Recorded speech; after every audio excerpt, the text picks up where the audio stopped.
ഒരു കാര്യം കുഞ്ഞുങ്ങൾക്ക് വേണ്ടി പറയാം. പെൺകുഞ്ഞുങ്ങൾ ആൺകുഞ്ഞുങ്ങൾ ഒത്തിരി പേരുണ്ട് ഇവിടെ.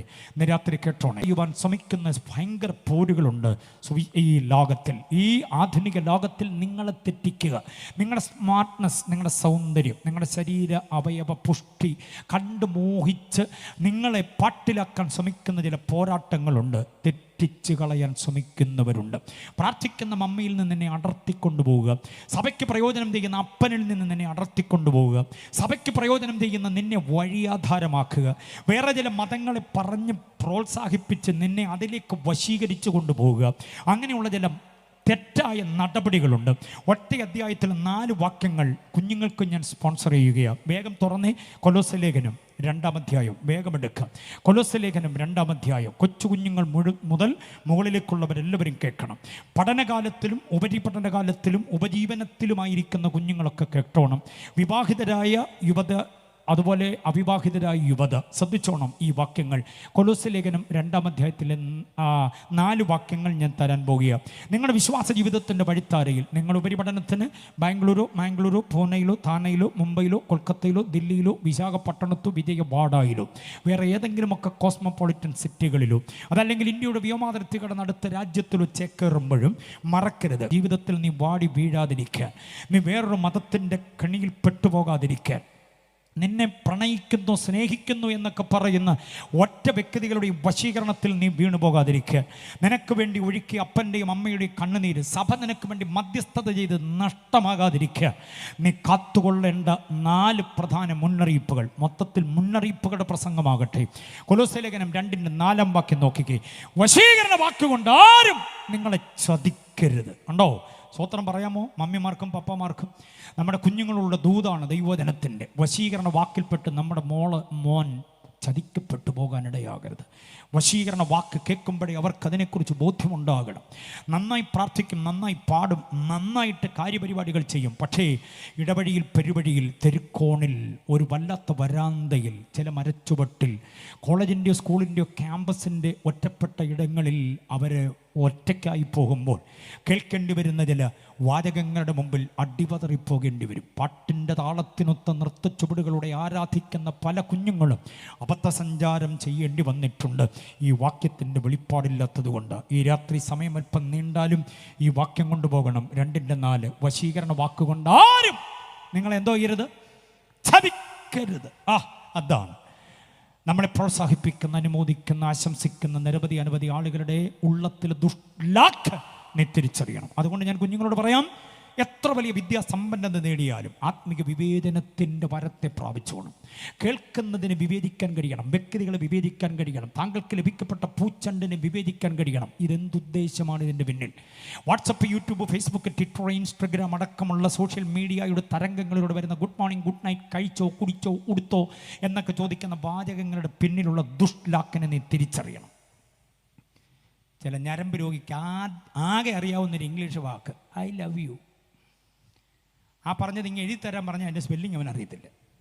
ഇത് കേൾക്കാനിരിക്കുക കൃപ പ്രാപിച്ച പെങ്കോ ചാടപടലെ വീഴാൻ. പെറ്റമ്മയെ മറന്ന്, സഭയെ മറന്ന്, പ്രാർത്ഥിക്കാൻ തലയിൽ കൈവച്ച ദൈവദാസന്മാരെ മറന്ന് ദേ ഇറങ്ങുന്നു. ജീവിതം അന്യാധീനമാകും, അബദ്ധമായി മാറും. അരുത്! ഈ വാക്യം ശ്രദ്ധിച്ചോണം.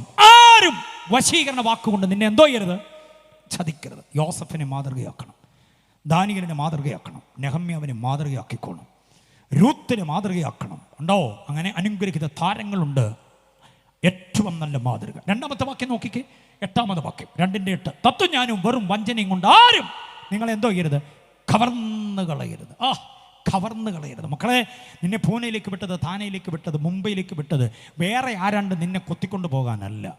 ഒരു ടാസ്ക് പൂർത്തീകരിച്ച് നിൻ്റെ കുടുംബത്തിൻ്റെ ഷേപ്പ് മാറ്റിയെടുക്കാൻ, നിൻ്റെ സഹോദരങ്ങൾക്ക് നീ അത്താണിയാകാൻ, വാർദ്ധക്യത്തിലേക്ക് വരുന്ന നിൻ്റെ മാതാപിതാക്കൾക്ക് നീ വഴിത്തുണയാകാൻ, നിൻ്റെ കൈകളിൽ ആയിരിക്കണം അവരുടെ അന്ത്യനിമിഷങ്ങൾ. ഏതെങ്കിലും ശ്രദ്ധിച്ചു കേട്ടെ, ഏതെങ്കിലും ഓൾഡ് ഏജ് ഹോമിൻ്റെ അധികൃതർ വിളിച്ചു പറഞ്ഞിട്ടല്ല നീ നിൻ്റെ മമ്മിയുടെയോ പപ്പയുടെയോ മരണം അറിയേണ്ടത്. നിൻ്റെ കൈകളിലായിരിക്കണം അവരുടെ അന്ത്യനിമിഷങ്ങൾ. മനസ്സിലായി? നീ എഴുതി കൊടുക്കുന്ന ചെക്കും നീ കൊടുത്തതായിരിക്കുന്ന നോട്ട് കൊണ്ടാകരുത് എൻ്റെ വാർദ്ധക്യത്തിൽ മാതാപിതാക്കൾ പുലർത്തപ്പെടേണ്ടത്. നീ തന്നെ അവർക്കൊപ്പം ഉണ്ടാകണം. നീ കൊണ്ടാകരുത് അവരുടെ ജീവിതത്തിൻ്റെ ഉപാധികൾ. അതവിടെ പറയുന്നു. ആരും നിന്നെ എന്തോ ചെയ്യരുത്, കവർന്ന് കളയരുത്. കോഴിക്കുഞ്ഞിനെ റാഞ്ചുന്ന പോലെ നിന്നെ കൊണ്ടുപൊക്കളയും എവിടോട്ടെങ്കിലും. ആണും പെണ്ണും ശ്രദ്ധിക്കണം. തത്വജ്ഞാനവും വെറും വഞ്ചനയും. വിശുദ്ധ വേദോപദേശത്തിൻ്റെ തത്വങ്ങൾക്ക് വിരുദ്ധമായിരിക്കുന്ന ആശയഗതികൾ, നവീന മതങ്ങളുടെ, നവീന രാഷ്ട്രീയ സ്ഥിതിഗതികളുടെ പുത്തൻ ആശയങ്ങൾ കേൾക്കുമ്പം വേദപുസ്തകം ഒരു പഴഞ്ചൻ പുരാണമാണെന്ന് നിനക്ക് തോന്നിപ്പോകും. അപ്പൻ്റെ അമ്മയുടെ പ്രാർത്ഥന ഔട്ട് ഓഫ് ഫാഷനാണ് തോന്നിപ്പോകും. ഇതെല്ലാം ഇങ്ങനെ പുതിയ സിദ്ധാന്തങ്ങൾ നിൻ്റെ ഉള്ളിലേക്ക് തരുന്നവരുണ്ട്. പക്ഷേ ആത്മാവിൻ്റെ കൃപ പ്രാപിച്ച് അതിനെ വിവേചിച്ച് തിരിച്ചറിയണം. അവൻ്റെ കാലിൽ നീ കുരുത്തു പോകരുത്. സ്തോത്രം പറഞ്ഞിട്ട് കരങ്ങൾ ഉയർത്തി സ്തോത്രം. നഷ്ടപ്പെട്ടു പോയി എന്ന് നാളെ ഗദ്ഗതത്തോടെ തേങ്ങലോടെ നിൽക്കാനിടയാകരുത്.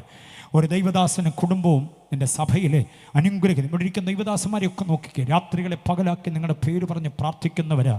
നിങ്ങളെന്ന കറ്റയെ ദൈവം മുൻപാകെ കാഴ്ചവെക്കുവാൻ കാവലാളുകളായി ദൈവം നിയമിച്ചതാണ് ഈ ദേശത്ത് അവരെ വിന്യസിപ്പിച്ചിരിക്കുന്നത്.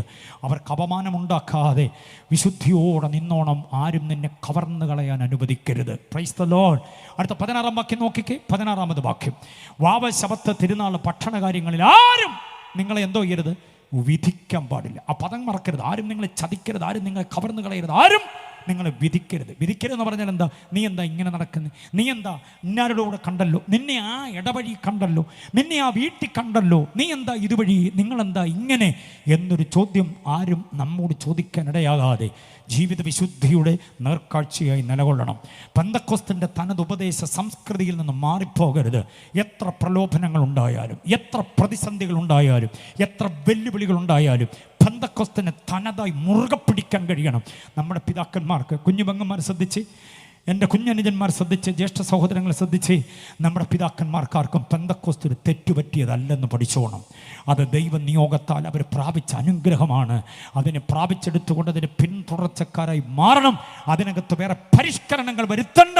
ദൈവത്തിൻ്റെ വചനം യഥാസ്ഥാനമായി എന്നേക്കും നിലനിൽക്കുന്നത്, ഗതിഭേദത്താലുള്ള ആച്ഛാദനമില്ലാത്തത്, പുതിയ പരിഷ്കാരം വേണ്ട. അത് അതിൻ്റെ തനിമയോടെ ഏറ്റെടുക്കണം. എത്ര പേർക്ക് സ്വത്രം പറയാൻ പറ്റും? ഇനി അതിൻ്റെ 18-ാം വാക്യം നോക്കിക്കേ. 2:18. ആരും നിൻ്റെ വിരുദ്ധ തെറ്റിക്കരുത്. കണ്ടോ, ഒരു ടാർഗറ്റ് ഉണ്ട് മക്കളെ, ഒരു ഫിനിഷിംഗ് പോയിന്റ് ഉണ്ട്. നീ ഓടി എത്തേണ്ട ഒരിടമുണ്ട് കേട്ടോ. അതിനിടയ്ക്ക് വെച്ച് നിന്നെ പിന്തിരിപ്പിക്കുന്ന ഒരു ശക്തിക്കും നീ വിട്ടുകൊടുക്കരുത്. നിന്നെ യേശുവിൻ്റെ കൂടെ നടന്നവൻ നാശയോഗ്യനായി മാറി. യൂദായി ഓർമ്മയുണ്ടോ? പൗലോസിൻ്റെ കൂടെ നടന്ന ദേമാസ് ലോകത്തെ സ്നേഹിച്ചു പോയത് ഓർമ്മയുണ്ടോ? പത്രോസ്, യാക്കോബ്, യോഹന്നാനൊക്കെ മെയിൻ പാസ്റ്ററായിരുന്ന ടൗൺ ചർച്ചിൻ്റെ വിശ്വാസികളായിരുന്നില്ലേ? അനന്യ, സഫീർ വഴിയാധാരമായി പോയത് ഓർമ്മയുണ്ടോ? ഹുമനിയോസും ഫിലേത്തോസും വിശ്വാസക്കപ്പൽ മറിഞ്ഞ് തകർന്നു പോയത് ഓർമ്മയുണ്ടോ? ഇങ്ങനെ ടാസ്ക് പൂരിപ്പിക്കാതെ വഴിയാധാരമായി പോയ നിരവധി ആളുകളുടെ പേര് പറഞ്ഞിട്ട് പൗലോസ് പറയുക, ഞാനെൻ്റെ വിശ്വാസം കാത്തു, ഞാൻ എൻ്റെ ഓട്ടം തികച്ചു. ഇത് പറയാൻ കഴിയണം, പൂരിപ്പിക്കാൻ കഴിയണം. ഈ 4 മുന്നറിയിപ്പുകൾ അകതാരിൽ ഏറ്റെടുത്തു കൊണ്ടുപോകണം. ആരും നമ്മെ തെറ്റിക്കരുത്. നിങ്ങളെ തന്നെ സൂക്ഷിക്കണം. ആ കാലം എപ്പോഴെന്നറിയായികയാൽ സൂക്ഷിച്ചു കൊള്ളണം. പറയാൻ നേരമില്ലാത്തത് കൊണ്ട് നിങ്ങളെ അത് ദൈവത്തിൻ്റെ പരിശുദ്ധാത്മ പഠിപ്പിക്കട്ടെ എന്ന് ആഹ്വാനം ചെയ്ത് ഞാൻ എൻ്റെ വാക്കുകൾ ഇവിടെ നിർത്തുകയാണ്.